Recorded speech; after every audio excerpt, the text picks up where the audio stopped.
ago, I think 7 years ago, on a night like this, on the 20th of November, when we first tried to gather as a community around the Transgender Day of Remembrance. It wasn't sponsored by the county yet. It was just a group of community members that had whispered and spread the word, and we went to 555 County Center in Redwood City, and it was raining, and so we huddled under this overhang with 2 police officers keeping watch, all 7 of us with our candles. Look around. This year we have the longest list of transgender persons or gender nonconforming persons who were killed in a year. It's pushback is what it is for the progress that we've made, and we're still making, together. But on the other hand, of course, this is a day of remembrance, a day of recognizing 25 people who lost their lives to violence because of their transgender identity. And we know that the challenges remain. There was just a study released showing that hate crimes have increased last year. It's not surprising, I think, given the federal administration. Anybody familiar with the character Medea? Okay, so in the movie, one person plays 3 different characters. He plays the brother, and he also plays Medea. What scared me in that movie is that the brother kept calling Medea a man. She's a female character.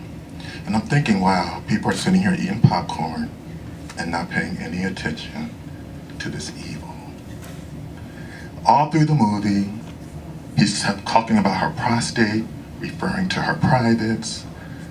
And people think it's funny, it's part of a comedy, it's part of a scary movie.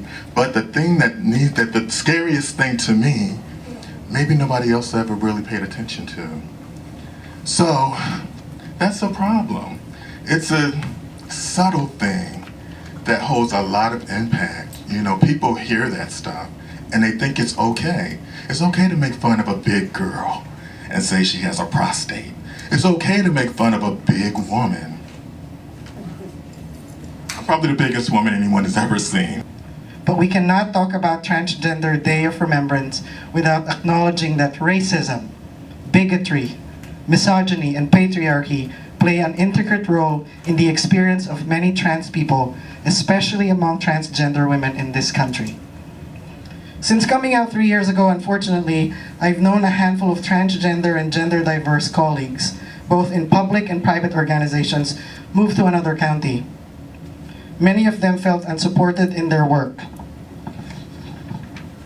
All of them felt varying degrees of trauma every day from coworkers and community members. To our healthcare and social service providers, you have so much to learn about being trans welcoming and trans competent. Accept that your own values and beliefs get in the way, even as you try to gather sexual orientation and gender identity questions about your patients and clients. Saying that these questions are too personal is really about your own discomfort. Amen. Own it, get over it, and get the skill to humbly ask the questions.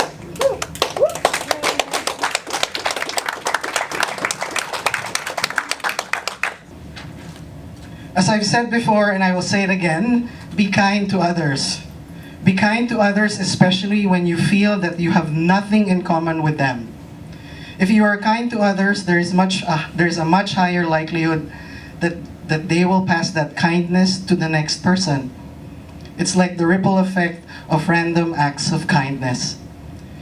If you are part of the educational system, improve the educational environment for trans and gender diverse students by supporting that every school has a thriving GSA.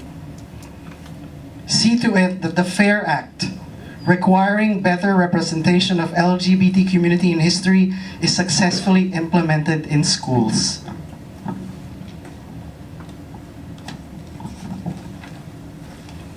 If you are in law enforcement, learn and commit to a more humane and respectful response when dealing with trans and gender diverse people.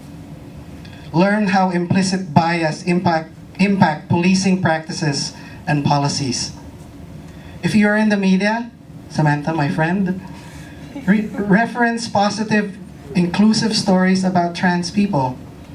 Don't only focus on the extreme stories of rags to riches, but also paint a picture that we are like everyone else, just living our lives.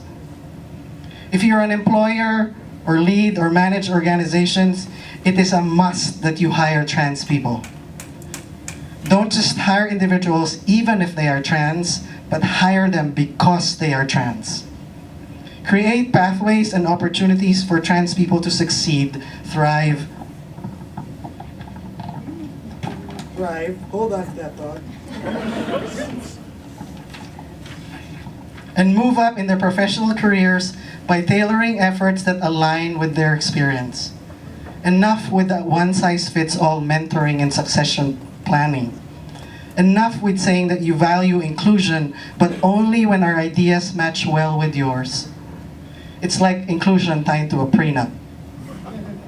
More importantly, know that our skills and experience go beyond LGBTQ+ issues. We are skilled to do other things. Stop pigeonholing us to only do LGBTQ kind of work.